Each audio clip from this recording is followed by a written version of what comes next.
One, I consider our relationship with each other. It would be very hard to call someone who we've not worked with together. True. Or someone who I don't know. True. Before, unless unless imefika hapo, like there's no one else, I just need to call you. The second thing I'll consider is your musical ability. Like how well can you be able to take information and relate? How well can I, like if I am to do an arrangement, how well can you interpret what I have done? I think the other thing that I would consider is just how much do we vibe? You know, because you can find someone who you don't know each other that well, but on stage, mna vibe. True. Yeah. I think the other thing I'd consider, especially like if it was a gospel gig, is are you a Christian? Do you know the Lord? Are you saved? Because some of these things also play in the music. Because there might be a moment where the Holy Spirit is speaking to us as musicians, but this guy is not alert. Ama there might be a moment where mimi kama MD wenyu nimewezwa. Can you be able to help me? Ama to help the team?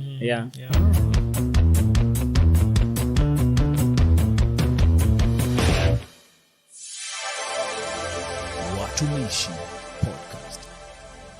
Ladies and gentlemen, welcome to Watumishi Podcast, and as you all know, Watumishi Podcast is the home of inspirational conversations. I'm your host. You can call me Garvillo. Music is my name. Our conversations are held at Sauti Gang Studios located in Current Village along Gong Road. So in case you have any nature of conversation, in case you just want a space to host your guests and be able to just move the conversation forward, you're welcome to hit our number attached below for that. Also, we do advertisements that you can be able to get in contact with us through our email address, that is watumishipodcast@gmail.com, where you shall be able to chat and have a conversation towards whichever advert that you want to be able to have it displayed on our pod, and we shall be able to finalize on it. We're also present on our social media handles, that is the YouTube, Spotify, Instagram and TikTok, that is Watumishi Podcast. You can get in touch and be able to have listening in the conversation of the attributes and the different things that we offer within our pod. So today, ladies and gentlemen, we are privileged and honored to have the one and only, who is a music director, is a music arranger, is a pro guitarist, is a GC bandit, is a MD at Mamlaka Ruaka. Ladies and gentlemen, give it a 4, the one and only Mwangi. Mwangi, welcome to the pod. Thank you very much. Yeah, it's indeed an honor to have you on the pod.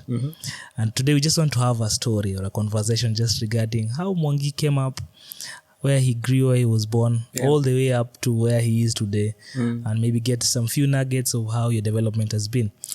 Yeah, so we can start from the biodata, maybe where we just want to know where were you born, where did you grow? Yeah. So mimi ni mtoto wa Nairobi, born Tao. Okay.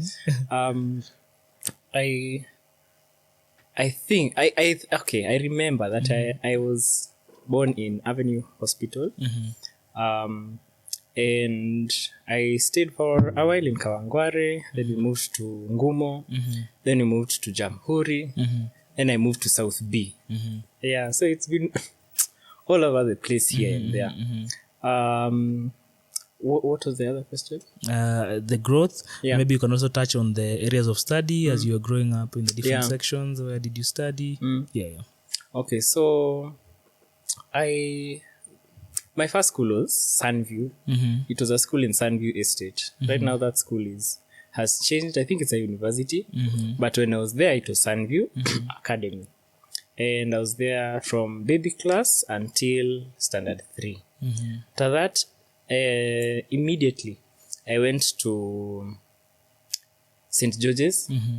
And I went to St. George's from like almost end of class 4 into class 5.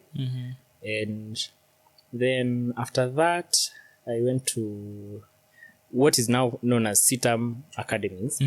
Then it was known as Nairobi Pentecostal Church Academy. In fact, my sister and I have a joke that sisi tulienda NPC, hatukwenda ati CITAM Academies. That's where I finished my KCPE. Then I studied in Nakuru High School for 4 years, between 2012 and 2015. Then after that, I took a break. Then end of 2016, I went to KU, Kenyatta University, to study a bachelor's of music. Degree. Amazing. How was studying music for you? Hey, I started music. So now just a bit of a backstory. My mom and dad are musicians. Well, my mom was, because she passed in 2019. Sorry. But we started music when we were very young. By the age of 3, I had already started learning keyboard, do, re, mi. I found out recently, because I thought I started guitar in 2010, but I actually, looking at my music books, I started guitar in 2004. Really, really early.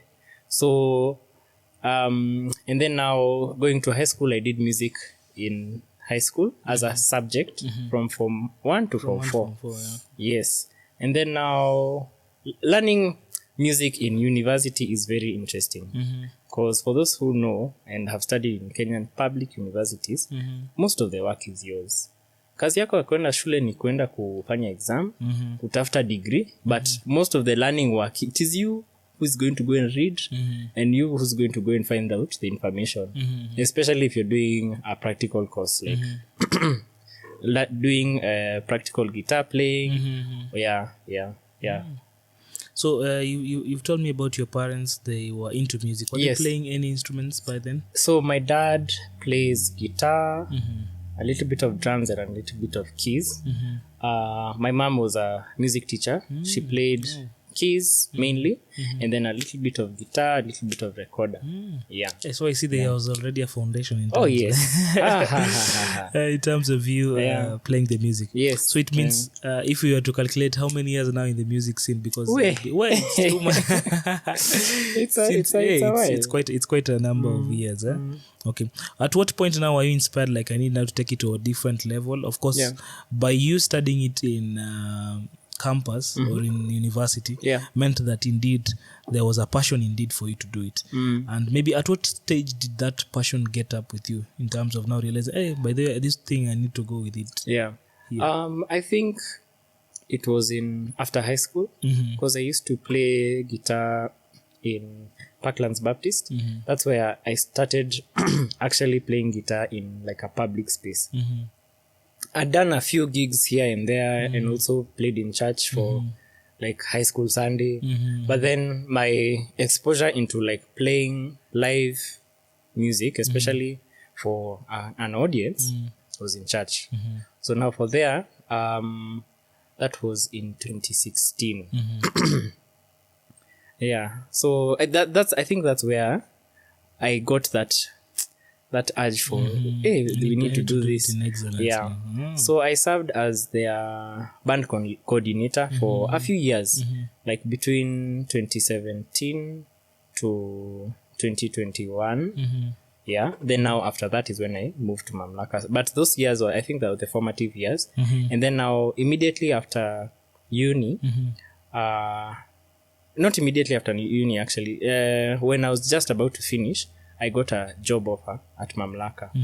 And I feel like that was a turning point, in the sense that, hey, this is something I can actually do and sustain myself. So I'd say that was the biggest push. Also, maybe I should also mention, at Mamlaka, I usually teach a group of young people. And that also, it's more of like a band class, like band dynamics. How do you be in a band? Of course, it's now a prerequisite for, you have to know how to play an instrument. But now that also pushed me to be in the space of teaching seriously Ilea. I can actually mold young minds, and we can achieve a certain goal. So that has also really pushed me to stick this path. Wow, amazing indeed. And maybe I wanted just to understand from the musical class in the university. Was it instrument based, or was it a diverse kind of learning where you're just learning everything about every instrument? Maybe after that is when now you're able to personalize on whichever instrument you're to learn. So the music program at KU is really good, especially if you want to get into theory and education. Yeah, so that is, I feel like that's the main focus of the music program at KU. If you want to be a teacher, if you want to be an ethnomusicologist, hi guys, you can go and Google what ethnomusicologist is. If you want to do a lot of theoretical stuff, KU is very good for that. In terms of practicals, we had practical classes, but it was more of like you go to class, I know voice students were a bit hands-on, but the instrumentalists, it was a bit, I felt like I really tried my best to go learn my piece and then come show the teacher, but it wasn't, I don't think there was that much emphasis on practical. This is not to say that KU is a bad institution for practical, please, because I know they have a master's program that now you can focus on that. But yeah, there's also the dance program at KU. That one is also really good, like the African dance. So that one I felt like it was a bit more hands-on, but maybe the practical, if you'd like to do practical sana unajituma. There are also there's also a program where they usually do recitals. Of course, this was 2021. I don't know how it is right now. Okay. But I did a lot of recitals. We also had something called Resource Room Live, which was now an addition into the practical space. So sasa hapo ni kujituma tu. How well can you play what you have? Yeah.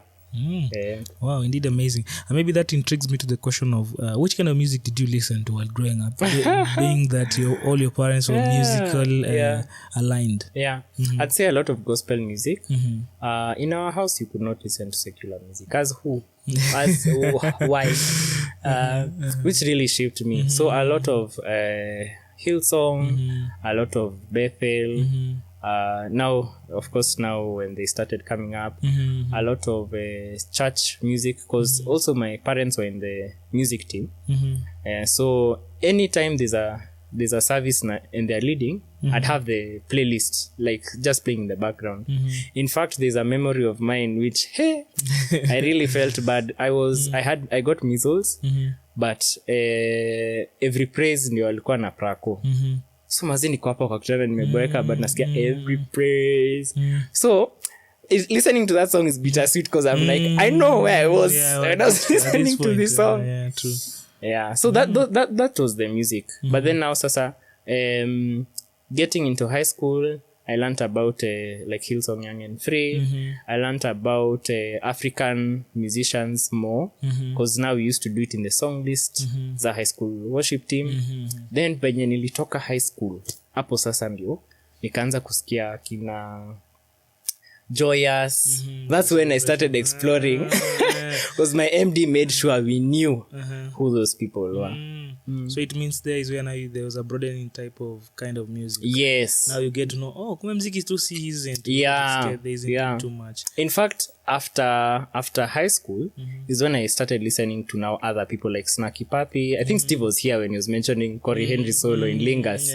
Yeah, that's when I started listening to Marcus Miller. Yeah, and now also into uni. Those are some of the things that shaped the music that I play now today. In the music catalog, I've heard you mention about keyboard, guitar. Are there also any other instruments that you play? There are other instruments that I can play, but I'm like at a basic level. Okay. I know very many people who watch this podcast will disagree, but bass and drums. Drums I played 2010 to 2011 at church. There was a church we were helping to bring up. It's called Parklands Baptist Eastgate. Yeah. So there was no drama, and my parents, as I mentioned, were part of my mom specifically was part of the music team. So I learned drums through that experience. Of course, I don't practice it, but if I'm like kama tumekwama sana church, neza wasaidia practice. And then bass guitar, I started a bit when I was in Parklands Baptist. And that's just because sometimes we didn't have a bassist, and the bassist came late. and you needed to just hold down his parts because we were two guitarists then. So I learned a bit, and then also in KU I played a bit. That one, at least I can maneuver my way a bit better than drums, but it's also not to a professional level. Okay. So in the catalog now you have 4 instruments. I actually have others. Okay. I know recorder because I learned it as a child, so I can be able to. I don't know the notes, but I can be able to play it, and I know chivoti. Because as I mentioned, the African program in KU is really well done. So that I was able to learn. A chivoti is an African flute that's held like that. So in the 6 instruments mentioned, yeah. What interested you so that you saw like, among all these 6, I just need the guitar sounds more to me compared to all the 6. What made you? What was the turning point? You said, I'm now going to the guitar like mad time. Yeah. I struggled to learn stuff, and I really spent a lot of time with the guitar. Guitar, I learned it kwanza as being rebellious to keyboard, because keys, I felt like how I was taught. Today being Mother's Day, I shall say my mother, but I love my mom and I enjoy, but I felt like how I was taught, what do you call it? Piano was really vigorous. You know, kama uko na African parent, you know. Hey. And sometimes it wasn't pleasant. So I learned guitar.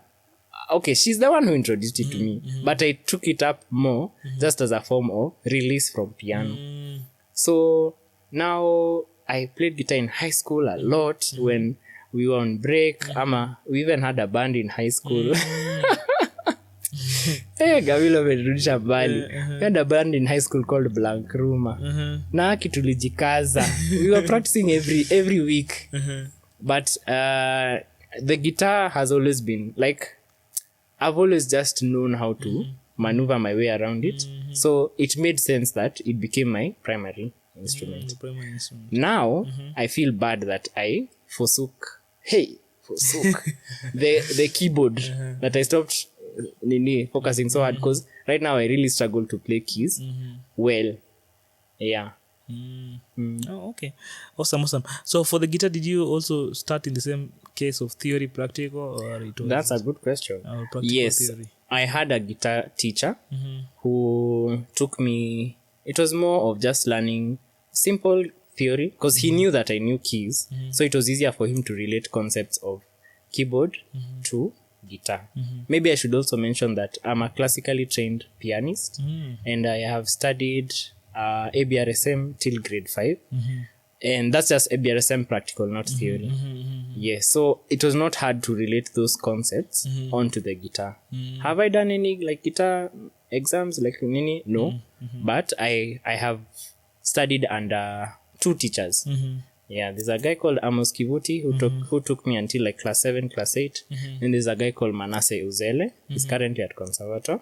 Who, the break that I took between high school and uni, he's the one who now farmed up my knowledge of guitar. Yeah. So maybe if you can recall, how much time did it take you to solidify your guitar in terms of just running around and doing the chords well, doing the notes well?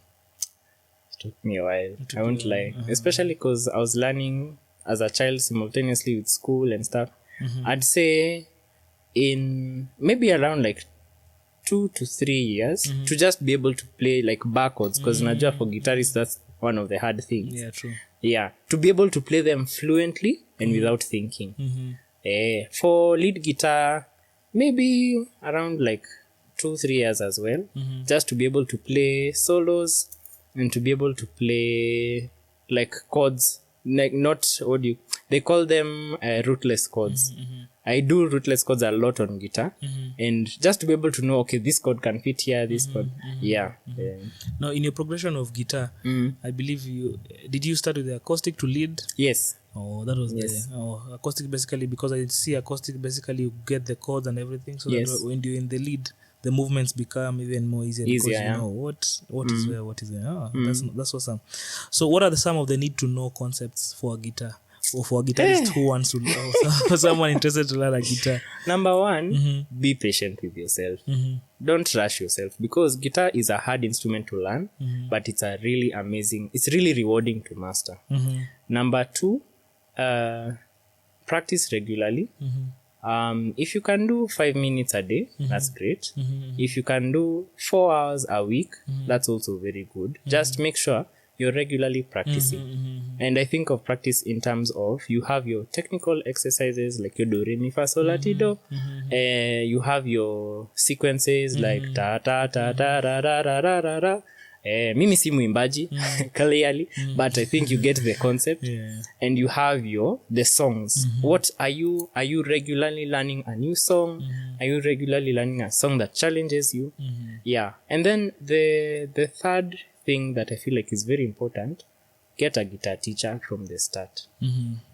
Having a teacher who can teach you the foundations makes such a big difference, because now at least you have a roadmap. For sure, there are people who learn well by themselves. Me personally, I was not gifted that way. But if you can, please do. Kama wewe ni mtu wa self-taught, jibambe. But I would really advise, because it helps avoid, because what you find is, if you teach yourself an instrument, you might teach yourself the wrong thing. Not all the time, but sometimes you might teach yourself the wrong thing, and it takes you years to cut off that habit. True. That's indeed profound. Sometimes you might need to move from place A to B. Yes. And you will rotate, ask questions. Yes. You're wasting a lot of time instead of someone just telling you, this is the point, move to this point. When you get this point, you get better, you get best at it, move to this. Yes. That's indeed awesome. So some of the personalities or music influences that you believe have propelled you to your growth in terms of how you play, in terms of maybe the music you listen from, who are maybe some of the people you've listened to that maybe you feel have propelled you all the way to where you are today? I'd say, let's just start by Hillsong. I feel like their music was very grounding, in the sense that it was very simple, it has a good message. I'm a Christian, so having that foundation of God and the gospel message was very important to me. Number two, I'd say there's a friend of mine called Cyrus. Cyrus Paina. He's an amazing keyboardist. He's also an MD, music teacher. He was one of the first people to direct me, like, bro, this is what you should listen to. And then now from then, I got to find out about people like Joya Celebration, got to find out people like James Fortune.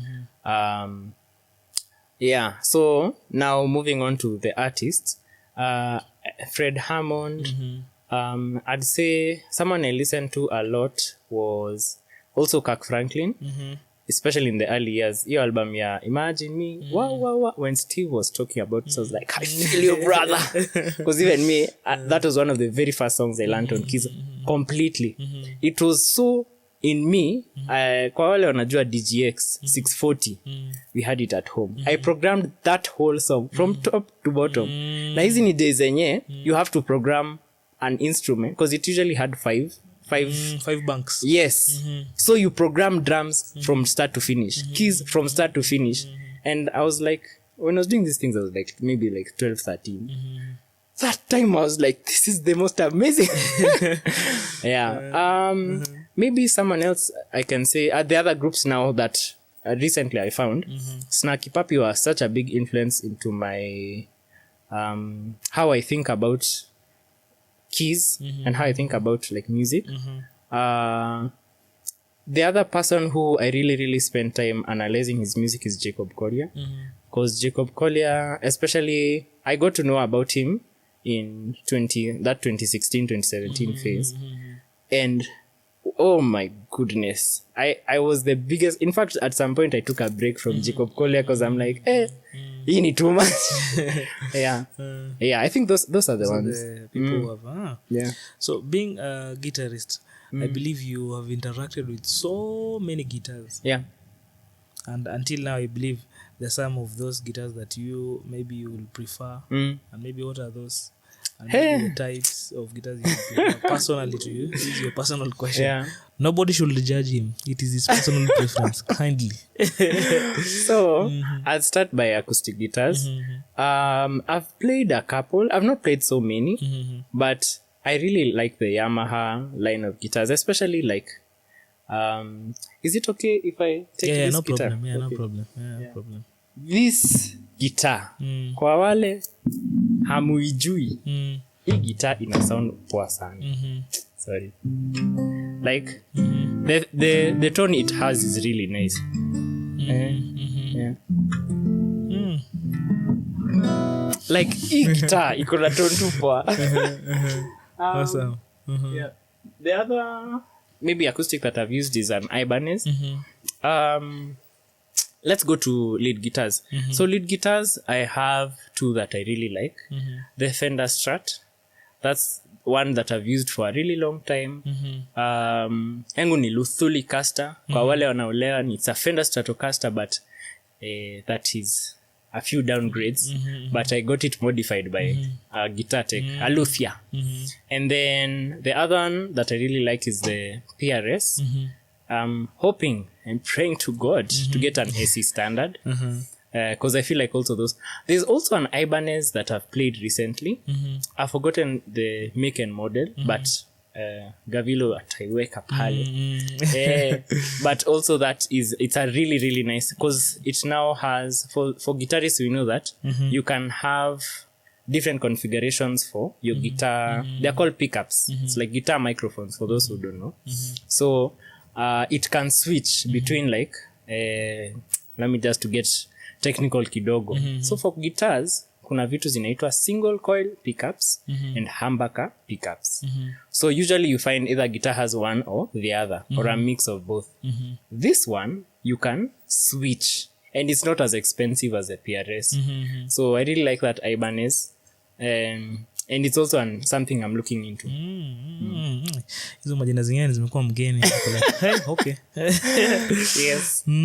So I believe for you to be able to indeed be best at what you do, there has been indeed a lot of practice, a lot of consistency to acquire excellence.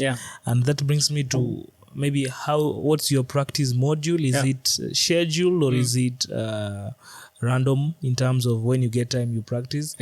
Maybe that will also be able to get me to the next question. Maybe in case it's scheduled or in case it's random, how many hours do you ensure maybe you've practiced within a week?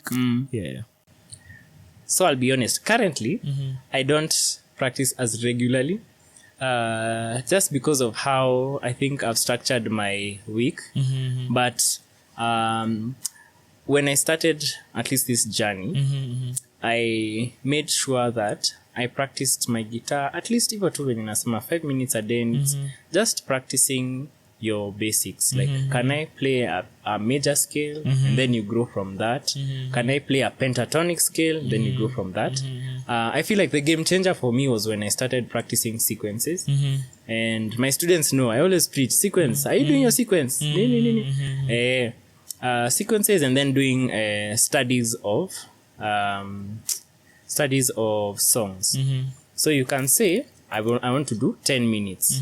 So I do my 2 minutes of technical exercise, do re mi fa sol la ti do.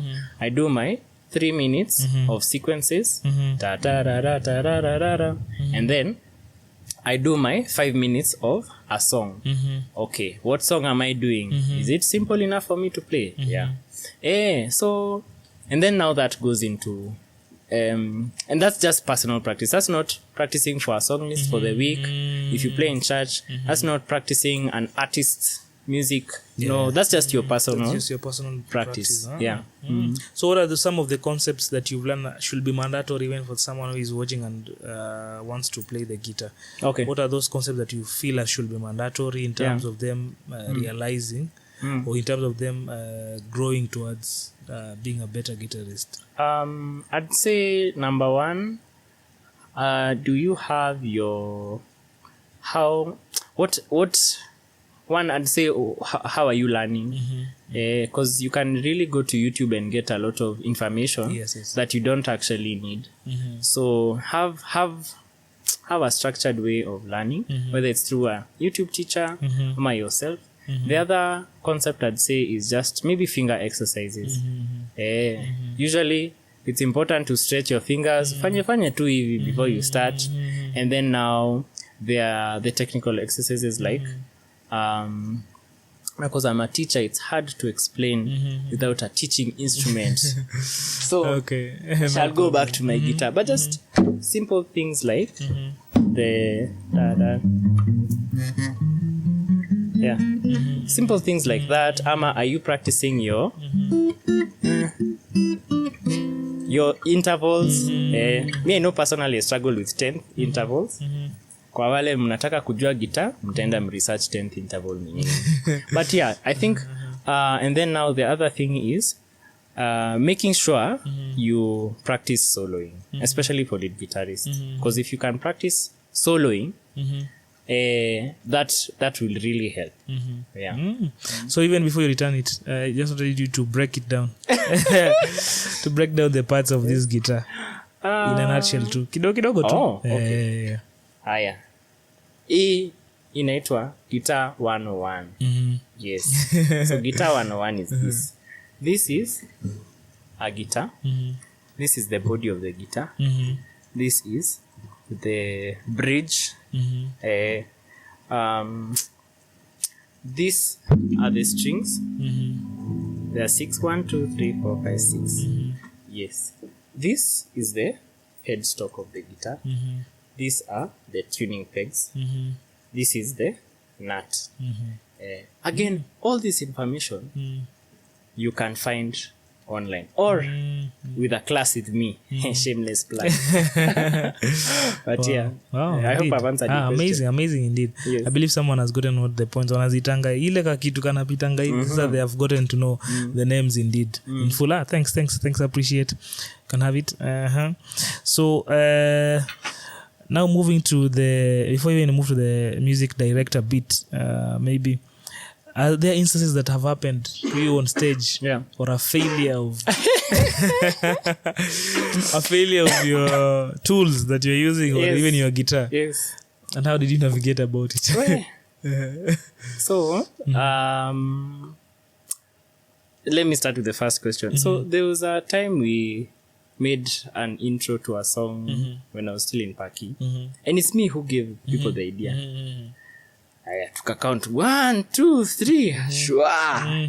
Nikaangalia guitar yangu nikasema, is it me who came up with this thing? I forgot kabisa. So afterwards we were laughing. Hata ukiniuliza, Mwangis ni hii intro ni yako? I think the recent one that there was a concert we had last year because we were moving into a new sanctuary. And then so wait, I confused, maybe it's last year or this year, but we were in our new sanctuary at Mamlaka Chapel Rwaka. And so for these big events I usually do stems. I usually try not jaribu kujikaza kama hapo keyboard inanichanganya. Maybe a few songs. So there's a song that I did a stem for last year called Sayuni. Na means niko hii song nishaifanya. I programmed it. So when I went to press play, it played with the Sayuni track. So this time I'm panicking. I'm telling guys, tuanze, let's just start, because I wanted to be able to fix it. So I'm pressing sometimes, on Ableton, you can program certain keys to do certain things. So I had programmed a certain key to switch off the track. Yes, the original track. But for some reason, it was not working. Haiko inafanya. So for about maybe a minute or so, I was disoriented. There was one of my sound engineer was like, Mwangi, just play. In my head, I'm like, no, this track is it. But now afterwards, I was like, in that scenario, I should have just continued with the main thing and not focus so much on the track. So this is even for the upcoming MDs. Sometimes I think just remember what the main thing is. Yes, you've spent a lot of time on that stem, nani sawa. But the person who you've spent time for is God. And he saw that work. It wasn't for nothing. True. Amazing. And most of the gigs I've seen you play, you always do what we call what? The organization bit that you do prior to the event. Predubs. You always come first, you check all your gears if they are working before even the event starts. I see that. That is what I believe. That's what every musician should be doing in terms of just ensuring that the sound is sounding as crisp as it should before getting to the event. And maybe in events that maybe you have live recordings, Predubs are done a number of times, or they're just done maybe after we've set up today. We have an event tomorrow, we do it this evening, and we do it tomorrow morning. Maybe I should also clarify. I thought you were talking about recording your guitar tracks before the event, but what you're talking about right now is, I think, sound check. Sound check. So yes, it depends on the event. Sometimes you can be fortunate enough to have like 2 or 3 sound checks, but most of the times you find you just have 1 sound check. And sound check involves a lot of things. You have your line check, which is just seeing if sound is coming out of your instrument to the mixer, or to whatever sound system you're using. And then now there's the sound check where the team, whether it's a band, whether it's you and your vocalist, are you sounding okay? Is the sound fine? Mnajisikia vizuri? And then is the sound engineer hearing you okay? Yes. So it depends on the type of event. Okay. So sound engineers indeed play a very critical role in terms of ensuring everybody's at the level and everybody's being heard correctly. Now, to you as a music director, I believe in the vast experience you've had to deal with so many events in the process, in your niche, and also uniquely as a guitarist, also as an MD, because most of the time we see MDs are mostly keyboardists. Most of the time. Most of the time we see a keyboardist. So it means that, first of all, that shows me that you've had to indeed consume a lot in terms of, you're coordinating people playing different instruments. But you can still be able to denote what I expect this and this to be played. And maybe how do you come up with such a team? For example, if you're called upon, like, we have this specific concert that we are hosting in our church, and you are the lead team, so come up with a group of bandits who will be able to accompany you towards the music. What are those things first you consider in choosing such people? One, I consider our relationship with each other. It would be very hard to call someone who we've not worked with together, or someone who I don't know before, unless imefika hapo, like there's no one else, I just need to call you. The second thing I'll consider is your musical ability. Like, how well can you be able to take information and relate? How well can I, like, if I am to do an arrangement, how well can you interpret what I have done? I think the other thing that I would consider is just how much do we vibe? Because you can find someone who you don't know each other that well, but on stage, mna vibe. I think the other thing I'd consider, especially like if it was a gospel gig, is, are you a Christian? Do you know the Lord? Are you saved? Because some of these things also play in the music. Because there might be a moment where the Holy Spirit is speaking to us as musicians, but this guy is not alert. Ama there might be a moment where mimi kama MD wenyu nimewezwa. Can you be able to help me? Ama to help the team? Amazing indeed. And maybe in that case, now I was to ask you about ice breaking, but now if it's people who you already know, it means the ice breaking issue is not there. And I believe in the bringing up of a successful concert or successful production, there are elements of vocalists, there are elements of sound engineers, there are elements of photographer, videographer, the elements of event and stage management and all that. So I believe for you a critical bit is also that despite I'm playing well, I also need people to sound well. So that I'm not playing well, then at the end of the day, all of you are looking at me. And I'm like, hey, me have done my homework. You guys have not done your homework. And maybe also, do you partly, is it part of you also in terms of, as the MD, because I believe MD you carry like the whole production, even including the vocalist. Are you able now to track down some of the issues maybe you're seeing or you're hearing that hapa hivi I'm thinking of these sounds vile mnaimake, it's looking quite nini, we can diverse it. Is it the MD, is it the whole work including the vocalist at the same time? So one, I know MD means music director. I've been fortunate to be a band director for a long time, but there have been times where I've had to be a music director, which means being in charge of the music that's being produced. Yes, true. So yes, it does involve vocalists, and if you're a music director, you need to be able to tell, okay, is my sound engineer doing the right thing? Yeah. So what might help is I use first of all, I engage with sound engineers a lot, and that's because in 2017 when I was in uni, I also started using a software called Ableton, just to be able to produce my own music and just to have fun. But now that helped me dive deep into the world of sound engineering, because music and sound engineers are directly correlated. You can't separate the two. Yeah, so you also, it would be an advantage. You don't have to, but it would be an advantage to know those things. When it comes to like also the video directing, I guess not so much, but let's say if you're doing a project and someone has a solo, of course you have to be able to say, say, ndio nachukua hii part. Ama how in church, sometimes the videographers in church are like, who's starting, so I need to be able to tell them. Totally true. Yeah. Oh, amazing. So in your music directing, I believe you use so many tools in terms of arranging and doing everything.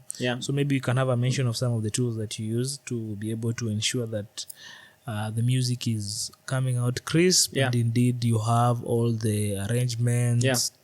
Also, what are those tools that you use for your own arrangement? So at first, I believe that when you're a director, you have to have done your homework first. True. Yeah. So for me personally, I start by getting the set list. For example, if you are doing a church service, going through all the songs, getting the list of keys, and then now breaking them down. So there are some songs you'd find that are repeated. So I already have those breakdowns in my head or on notes, so I don't need to refer. But if there's a song which I don't know, I refer. That I just take down on my phone. Then there is here now, because I work with Ableton, there you can do loops or you can do stems. So most of the time I find myself using just loops, because having stems is a technical task, and to do it every single week is something I am aspiring to. I still haven't gotten the hang of it, but most of the times I use loops. So loops are just, for those who are not aware, they are simple drum tracks, percussion tracks most of the times, just with a shaker or with a click, with a tambourine. Simple things that can be able to build to the music that's already there. They usually help mostly the drummer in just creating an atmosphere. That's tool number one. The second one that I'd say is a big help, I have a laptop.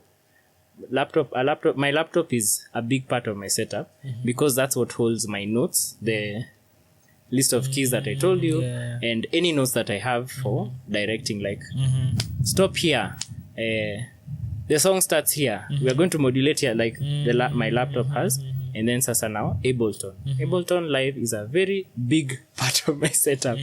And I spent a bit of time learning how to use it. I don't know how to use it fully, but it's something that has really, really helped me to be able to direct better. The other tool that I use is my guitar and my effects, my multi-effects pedal, because of course now I have to have a tool to relay the ideas that are in my head. So because I'm a guitarist, I'm fortunate that I don't have to play all the time. So I have a bit more time to to check the laptop, to be able to talk to the director. I tried using the laptop with a keyboard. It was very hard. So I really respect keyboardists who are able to multitask like that. That's my basic setup. So for handling such kind of tools, I believe the laptop also can equal very high in terms of speed. Yes, Because but yes and no. Because if you're just using it for like loops and stuff, you don't have to have, like, I have my main laptop that I use both at church and at home is a HP ProBook 430. And if you check those specs, they're very basic, like 8 GB RAM, my storage. So I have a hard drive that at least helps with the extra storage. But now when you're running stems, you have to have a machine that really is up on speed. Yes. What? How do you describe your leadership style when dealing with the different bandits? How do you describe your leadership style? Are you that strict person? Hey, guys, you gotta catch what I tell you. Or are you a bit easy in terms of what I say? Yeah. Well, how do you describe it? So, me, I'm a strict MD. I've come to accept it. I didn't want to accept it for a long time, but I am a strict MD.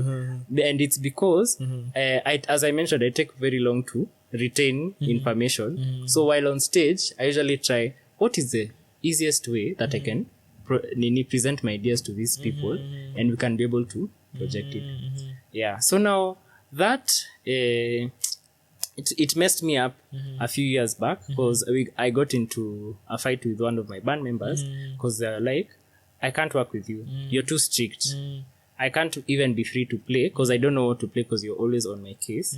And it made me rethink. So I've been trying, like, for the past few years just to be more open to listen to, like, people's ideas. Right now I feel like I'm getting better, and I'm also open to ask people for help. Like, recently we had a service where we were playing with a couple of guys, and one of my friend who plays keys was like, don't be afraid to ask for help. And that really helped us to be able to, because you find, like, I'm a guitarist, so at some point I have to do a solo. I will need help to run that band during that solo place. So that's my leadership style. Indeed, amazing. So maybe one memorable, or 2 or 3 or 4 memorable moments you've had as a director.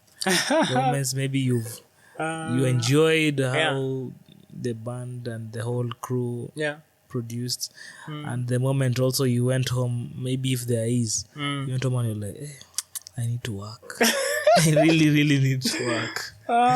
Okay. So I'll start with, there was a time when I was called to be part of a project, but unfortunately the guys that I was working with, we weren't able to do it together. So the artist had to hire someone else. Where? Hey, the guys who came, they were chap. Some big guys in the industry who will remain nameless. But they were amazing. And because they are a new team, they came with their MD. The MD was like, Mwangi, I don't have time. Can you go through this song, arrange it, and then bring it for us? And I arranged it, and I did my best, because I had like 2 days to arrange it. So, sikuwa nalala. So I brought it to the team, and they absorbed that information so quickly, and they did everything that they even added extra things. I was like, wow. And I really grew. So now that was another, I think it's more or less the same story, because because I was part of the team, there were other songs that were being brought, and the MD was also sharing. So afterwards, I went home and asked myself, what am I doing with my music? I really need to improve. Because he also took the work that I did on Ableton, and he messed with the sound a bit, and it became even better than what I had already done. Indeed, amazing. So maybe for the events you do you have specific timelines in terms of deliverables? Because I believe music is not a one set thing that you give me today, you want tomorrow. Sometimes there's a bit of there's actually a lot of consumption when you say, okay, that idea I thought yesterday is not the same one. I think today I need to add something else to be able to make it sound authentic as I want it to. So do you have timelines in terms of, maybe if you are approached, do you have timelines, or you work with the timelines of the artists who approach you? So I think it's a conversation that we usually have. Of course, it would be very hard if you came to me this week and told me I have a concert next week. Can you direct my band? Ama can you come with a band and direct? That would be really hard. True. But also, I feel like we would have to come to an agreement. So maybe let's say, for example, because live recordings really, really need a lot. Yeah, true. Yeah. If you, that's what I'm saying. Of course, sasa haizi kuwa too soon. But for sure, there usually timelines. Yeah. There should be at least ample time to generate and all that. Yes. And also, pertaining still the live recordings, I believe some of the artists or most of them come with already a picture in mind. Yes. Which they lay it out and say, hey, mi nilikuwa nafikiria hivi. And I believe not all of them will be easy to accept, like, I want to tickle it a bit. I'm feeling, it's a good thing that you've brought about, but I'm feeling to tickle it a bit. And maybe how do you deal with such situations? Maybe when you have different modes of thinking, because I believe humans, we are all different. Yeah. How do you deal with it in terms of both accepting? Yeah. Because you are looking at it as an output. Yeah. This will go out as part of my fingerprints as we share it out there. Yeah. But also I don't want you to feel as the artist like I'm declining to do what you do, but I also want you to understand that at this point, these ideas I'm also bringing on board. Yeah. I'm also thinking them in a forward way thinking. Yeah. So I think number one, the first interaction we have is this artist is what is going to determine whether I will work with them or not. The first, just kuona venye wako, kuona venye and then now from then, going hand in hand with their vision. Because I also layer guitars or record guitars for different artists, and we've had the same challenge where I shared an idea and they're like, I don't like this. So usually I try to work with the artist's vision, because already before we started working I saw the niliwapima na niko like huyu ni mtu mwenye anataka work naye. So but sometimes sometimes it's really hard, because for sure an artist has given you a challenge and you're like, let me do it. So I usually just agree for the especially for the ones who have a really nice idea and I know I can execute it. Yeah. That's what I can say. Yeah. Okay. Amazing. So also now to you as a music arranger, which how many years now in the music arrangement scene? Because I believe playing is a bit different from arranging and arranging, I've not done it for so long. Maybe like the past 2 or 3 years. Yeah. How is it so far?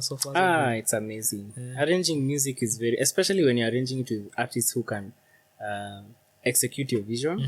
It's really, really amazing. What makes an excellent arranger, according to you? I think someone who's not afraid to be creative and think out of the box. Also a good communicator, because you might have a great idea, but your method of communication is what will make it be realized.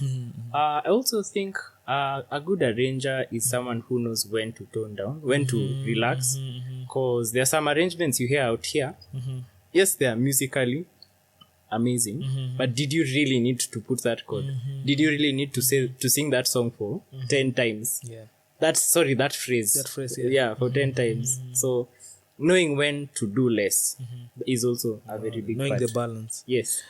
To your arrangement process, with the vast experience that you have, do you have a methodology of arranging in terms of even the instruments, or you just layer things down, then you start ironing out one by one? Okay, I presume a keyboard should be somewhere. I presume a trumpet or a saxophone should be somewhere. How is your mode? How is your process of arranging? Or it's first you layer everything, then you start now? Okay. So the first thing would be to consult with whoever I'm arranging for. If it's by myself, I'll just enjoy and have fun. But if it's with an artist, we first do a demo. So I'll record probably on guitar, and then now start layering the instruments over. So I record the whole song the way we've done with the artist, and then now add things, because I know keys is a big part of most of the gospel music that we do here. Or I'd start with that. and then now I add like a loop that can go with it, and then I continue just adding elements here and there, slowly by slowly. I do a lot of it's called comping. So comping is where you record something a lot of times, and then you cut the places that you like. And my process also involves a lot of samples, like taking samples from here and there. So I'd do that now after I've already recorded the parts, just to make it nice. And I believe under still arrangement there is indeed a lot to put out in terms of ensuring that whatever arrangement you're making is authentic. Yeah. Do you have checkpoints that you look across to ensure that these arrangements are both creative and technically sound, and at the same time not repetitive, because maybe you might have done too many arrangements previously? Are there things that you do maybe to just ensure like okay, this arrangement should be a bit not sound similar, but at least have a unique feature in it? Yeah, so you'll find maybe I've arranged for like maybe 6 or 7 hours. Of course, spread throughout the day. I don't do long session. Okay. I can do like maybe I take a week or like 4 days to arrange a song, then another week to mix the song to see if it works. So during the mixing process, that's when I feel I do the checks, because my process is after I finished arranging, I export the audio file. And then now, as I'm walking around, as I'm going places, I listen to it without the control. Because, when you're listening to something from start to finish, you're more objective than when you're listening to it there. Because you can start making changes, and then now, before listening to the track as a whole. Yeah, okay. Yeah, so that now at that point is when I do check. Able to know. Yeah. Amazing. Yeah, pertaining different musicians and creatives, there's one thing that is called creative blocks, and I believe it applies to all the creatives involved.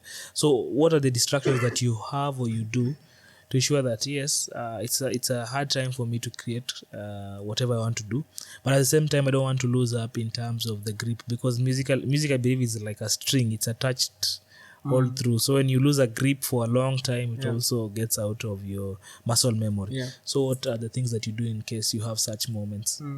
Hey, for sure, creative blocks happen. Like you're in the middle of a project, and then you're like, okay, I don't know what to do. So I like working at night, because I feel like that's when my brain is more free to process things. During the day, you're thinking about, I have this thing at work, or I've not done this. What am I eating for supper? Like, especially people who live alone. But at night, I feel like I'm free to just think creatively. Explore, So my number one distractor is sleep. Sleep, wake up the next day. But sometimes you don't have that much time. So I usually do timed sessions. I can time myself for maybe like 1 hour, 2 hours, and then take like a 15-minute break, and then go back, do another 2 hours, because that helps free the mind. And then when I'm in the break, I'm not doing anything musically. Maybe I'm watching a series, or maybe I'm listening to the sermon for Sunday. Yeah. Or maybe I'm just staying quiet, doing nothing. I'm washing dishes. Like, remove music from the picture, kabisa, for those 15 minutes, and then I'll come back with a fresh set of gears. In your years of experience also within the music industry or ministry, I believe you interacted with so many musicians, and at some point maybe for me to ask is, do you also collaborate in terms of the different arrangements? Are there people you also communicate to and say, hey, nani, sikia hii kitu kidogo uniambie, what's your thought, what's your input, na kupiga checks and balances? Do you also have that in terms of your creation? Yes, for sure. I play in a group called Grace Collective, where we are all musicians who are just trying our best to be the best. Yeah. A group of very talented musicians who know the Lord, who are just so given to music, and that's, I feel like, is my main source for checks and balances. You can send something, then people are like, ama they're like, wow, and then now that keeps you focused on what you need to do. Yes. Talking about Grace Collective, the next segment was the band and artists that you've dealt with. Yeah. How did you join Grace Collective? So I joined I joined Grace Collective in 2022. And it was because they didn't have a guitarist for the event they were having. It was their annual concert. Not annual, but biannual, called For Seasons of, or FSO. So I joined this collective for FSO 4, and I was just approached. Ganda aliniambia, hey Mwangi, we need a guitarist for this thing. Are you able to come? So I thought about it, and then also I've forgotten what the name is, but our coordinator also approached me and was like, Mwangi, kuja ucheze. Because I knew Grace Collective was a big commitment, because they do a lot of things. They do school missions, they do church gigs. So I had to sit and think about it. But I felt like after prayerfully considering and just talking to guys about it, I made the decision to come and start playing for Grace Collective. So we've done 2 concerts, FSO 4, FSO 5, that I've been actively part of, and it has been an amazing experience. Wow. It was amazing. I was in FSO 5. Yes. It was indeed an amazing experience. Thank you. The music produced was awesome. You guys didn't put mlieka kazi hapo naye hamko mtaa mchana. How has also been your experience dealing with different artists across the music scene? I'd say that artists and just creatives in general, we are a very interesting group, because you'll find people of all personalities, all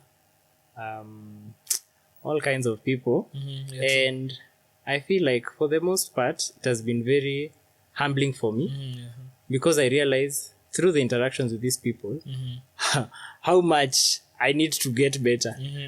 So it's been here and there. You can find that you go somewhere where you play with someone and you really, really enjoy. Ama you go somewhere where you play with someone and you're like, hey, I don't like you. And you just have to, you don't let that get to your head. You just remember that I'm on my own personal journey, and how can I use this experience to shape my journey? Some of the challenges you've passed through yourself individually during those moments of bands and artists that maybe you feel they need to be shared, even for this person who maybe wants to join or is in a band, that they should be able to know that some things are uncontrollable, and maybe these are the ways that you might deal with issues at some point. Because I believe conflicts happen, and maybe even to you, maybe some of the moments you've had such instances, not conflict in terms of but zile tu za ideas, vitu unafanya mtu hapana. I'd say one, especially when you're a really good musician and you're put in a space with people who are not as good as you, it gets really hard, and it's very easy to compare yourself with them, because you start asking yourself questions like, we mbona huchezi poa, kwani mimi nikilala tu wewe ulikuwa unafanya nini? Because you might sleep late practicing, and then you go for practice, then someone asks you what's the key to this song. For those who don't know, knowing the key of a song, especially for a service, is a base level requirement. Not even knowing the runs, knowing the key. And sometimes these small things can get to your head, but as I mentioned, I work a lot with I have a class, and I also work a lot with young people at Mamlaka Chapel Ruaka.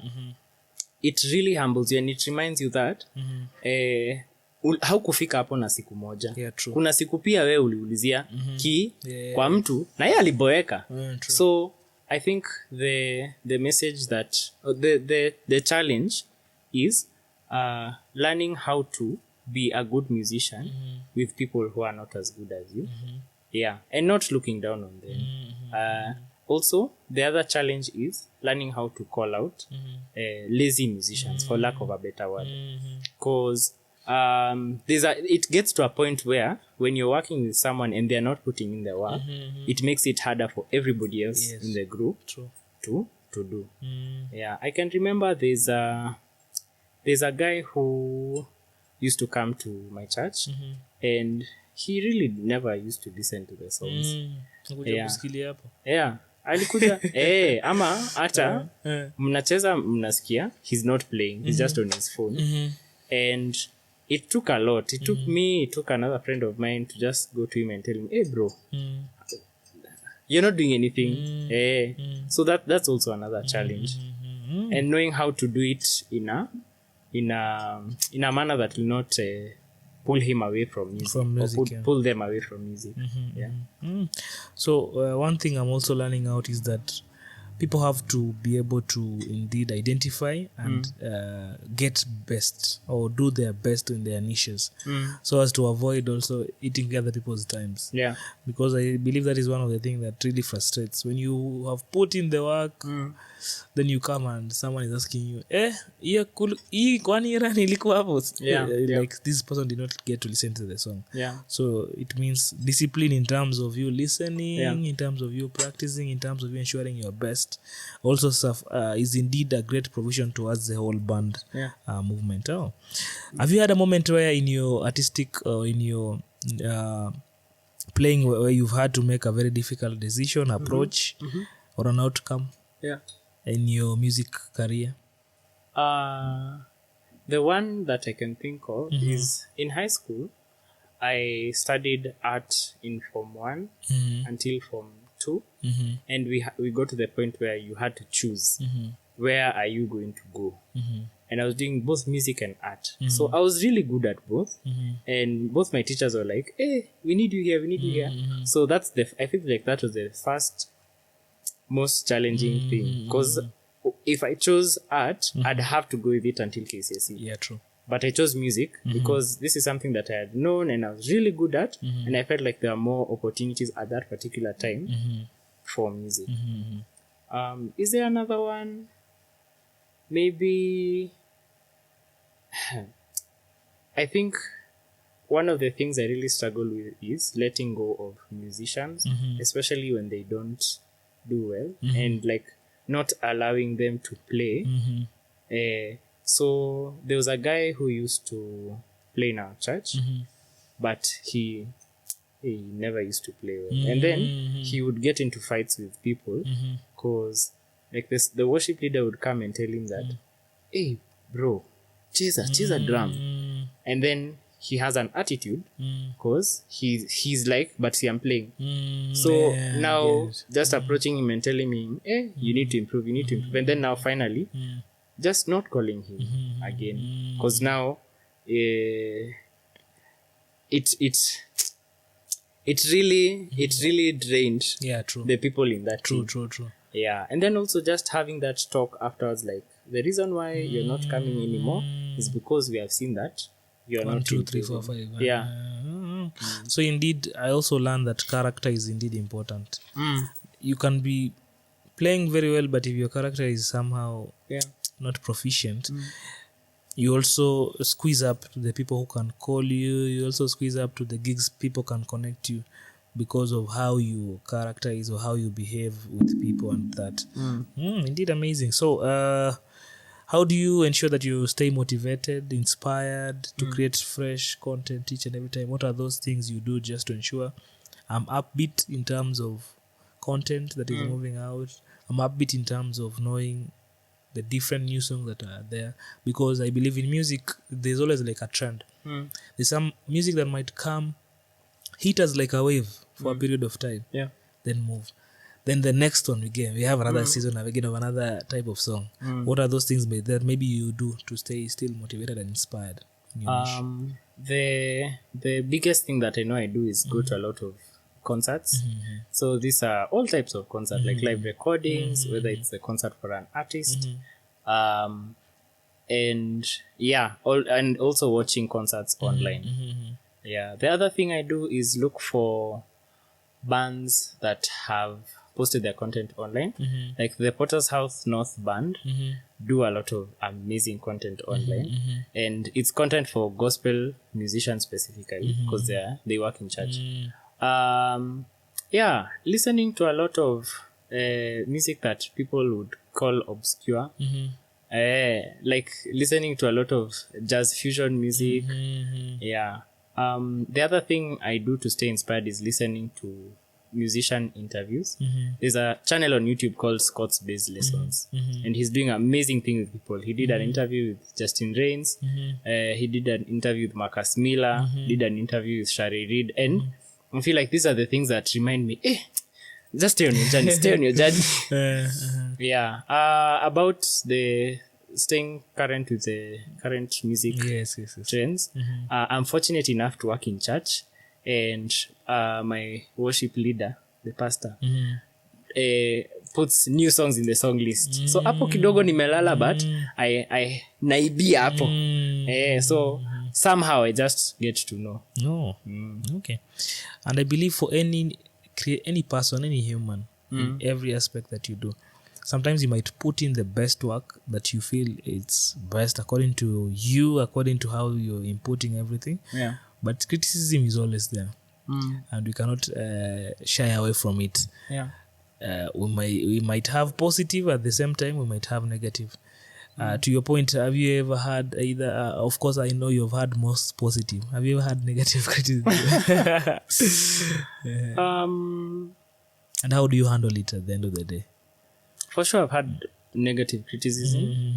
Being a leader, I can't avoid that. Maybe I said something on stage and someone was like, I don't like how you talk to me. True. Ama, I gave an instruction and someone misinterpreted it. So the negative criticism is always to be expected. I was told that I shouted during a set list, during a service.